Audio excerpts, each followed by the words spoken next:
One of the key things to getting Brian May sound is just having great vibrato and being able to have full control over string bending. And that's kind of something for all guitar playing, so I thought it's something I'd do a little bit of a video on, particularly just to focus on the Brian May stuff. Very often when you see beginners do string bends, actually a lot of people have been playing for a long time, is they use the strength of their fingers to push the note up. Which can be fine, but the problem with that is that it's not an efficient use of the muscles of your hand, because you have a much stronger muscle in your wrist. So I'm going to show you how to use the strength of your wrist to do vibrato and to do a string bend. So what we'll try and do is we'll try and bend this D note, which is the 15th fret of the B string. I'm going to try and bend it up a full tone up to E, or if you like 15 up to 17 on the B string.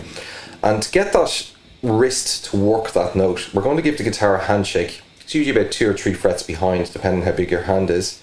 And then we're going to reach in with our third finger and grab the note that we want to bend. And what we've done straight away is we created a kind of a triangle where we have a kind of a pivot point here that can twist in with the wrist. And that's the secret. If you can get that to work, then you get the strength of your wrist to push up the string. And that works for vibrato and a whole range of other tricks that we'll look at as we go.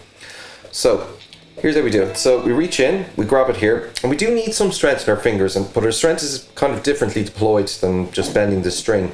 What we're actually going to do is we're going to use it to lock this knuckle so that when we twist in our wrist, it captures that strength and it just pushes it into the note so we can shove it up high. Okay, and that's really how string bends should really work, because that way you get more strength. And if you were to do a bend like in Tin Lizzy's Bad Reputation, there's one that goes up a full 4 semitones, 2 tones. So you can do any amount of height because you've got more strength to do it with. So the next thing that you'd want to look at is how you pitch the bends, and this is a little bit harder, and this is something that will take a lot of practice to work on. And it's really a case of just trying to target a note when you're doing the bends. So in this case we were looking at bending 15, so it sounds like 17, and a lot of it's about training your ear. So a good way to practice that is to try it with a slide first, and then immediately afterwards try it with a bend, and then try and recreate the same sound. So if I was to go, and then was to try that with a bend, I can match that pitch then. So that's a good way of training your ear to sort of learn the bend. Another way to do it, and this is kind of a trick that, and something I'll be looking at in some of Brian's solos in a future tutorial, is to use a keynote and try and tune the note off the keynote. So in this case we're bending a D, so it sounds like an E. Now there's an E very nearby on the adjacent string, so in this case the 12th fret of the E string. So if you put your first finger on the 12th fret of the E string, and then use these 2 fingers to do the bend, and hit the 2 strings at the same time, but bend just the one on the B string, you can tune the 2 together.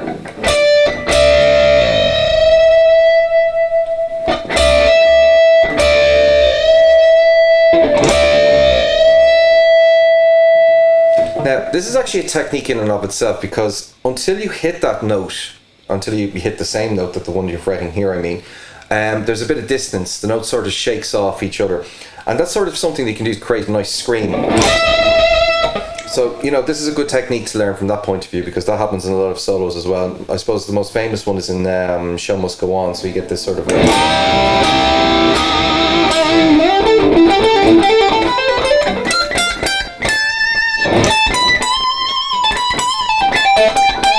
and then this bit. So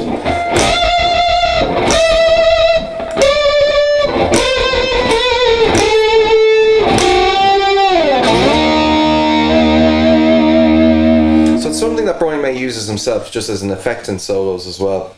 So a lot of practice is needed to sort of work those bends in, because not every bend is going to be two semitones. Sometimes you might only have to bend up a semitone, or sometimes even a quarter tone. So very often you'll hear blues guitarists sort of just do a very slight bend.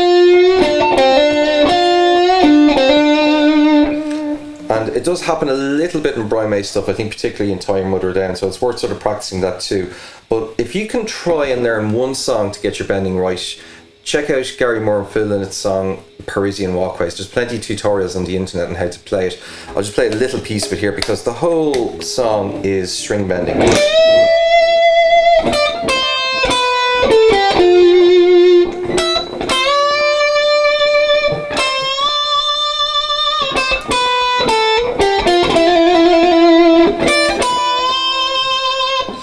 did a cover of it as well, of course, but it's really worth checking out, and it's a good way of just sort of learning how to pitch those things correctly. Now, another thing to look at is vibrato, and vibrato is very, very much part of what makes the guitar sound more like a human voice, because the human voice has got vibrato. The only thing is about vibrato on a human voice or an instrument like a cello or a violin is that when you have the note on either of those instruments, you can go below it and above it evenly, and that gives a nice sort of shake. On the guitar we can't do that, so if I get this note here and if I apply vibrato to it, it's a nice vocal effect, but really all I'm doing is I'm playing this note, which is a B, and I'm going a little bit above it, back to it, a little bit above it again, and back to it. But real vibrato goes below the note and above the note. Now, very often you'll see Brian will use his tremolo arm to create that effect. Now, do you hear? It's a lot more vocal that way because you're getting to go above and below the note. Now, it doesn't matter, like it's still perfectly right and proper to do vibrato like that on a guitar, but here's how you do it mechanically. So in this case I'm trying to get this note to sing a little bit more, and what I'm actually doing is the same as I would with a string bend, which is the handshake, reaching in and supporting that note. Sorry, I should have mentioned it earlier that I have fingers in behind that note. And really what I'm doing is I'm actually doing very fast bends. Now, the thing about vibrato is there's two things that really should make it work, which is it should be even in pitch and even in time. So in other words, if I go a different height of pitch, it actually can sound a bit silly. So in other words, if I went, it doesn't sound right. Now that could be a nice special effect if you want something to sound particularly insane, but generally with vibrato, you want to keep it the same pitch as you go up and beyond the note. And the other thing, of course, is to keep it in time as well. So you do actually do vibrato in time with the music. So we'll probably look at that again. I'm going to look at some other string bends then that are in the Brian May technique kit bag. So another thing that Brian does a lot of is pre-bending. A pre-bend is when you already bend the note before you strike it. So what that allows you to do is, again, makes the note sound more vocal. Now there's a part in the solo for Killer Queen that's kind of key for that. So in this case, he starts with this note, which is a C, or if you like, the 17th fret of the G string, but he is actually playing it by bending the 15th fret up into pitch already. And the reason why he wants to do that is that when he plays the note, he wants to let it swoon down, okay? And that is kind of something that a singer would actually do.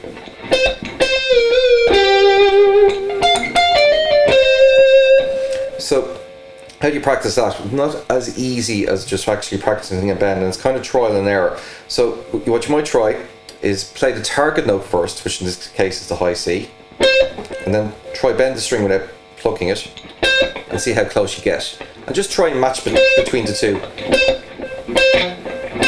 until you get them both the same. I have a tutorial on my channel for Killer Queen. It's a great one to learn if you want to learn that particular technique.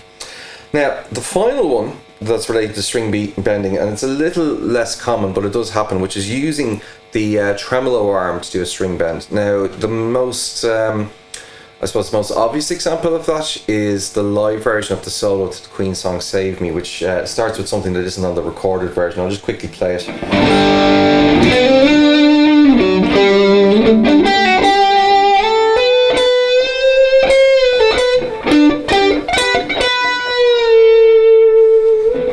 So in this case, he plays a G major arpeggio, just 12 on the D, 12 on the G, 12 on the B. But when he plays the 12 on the B, he drops the arm, so this B note goes back to an A.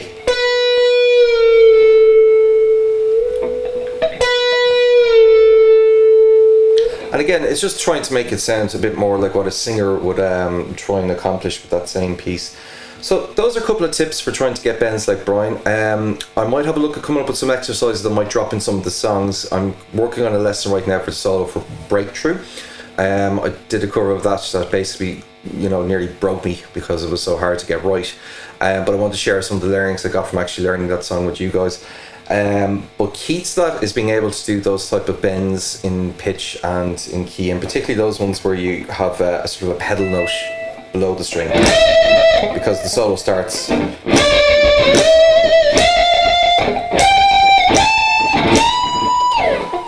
So really worth practicing those things. So I hope you find that helpful. And if you have any questions or anything that you think you'd like me to cover in a similar line, just let me know and I'll include it in the next round of videos.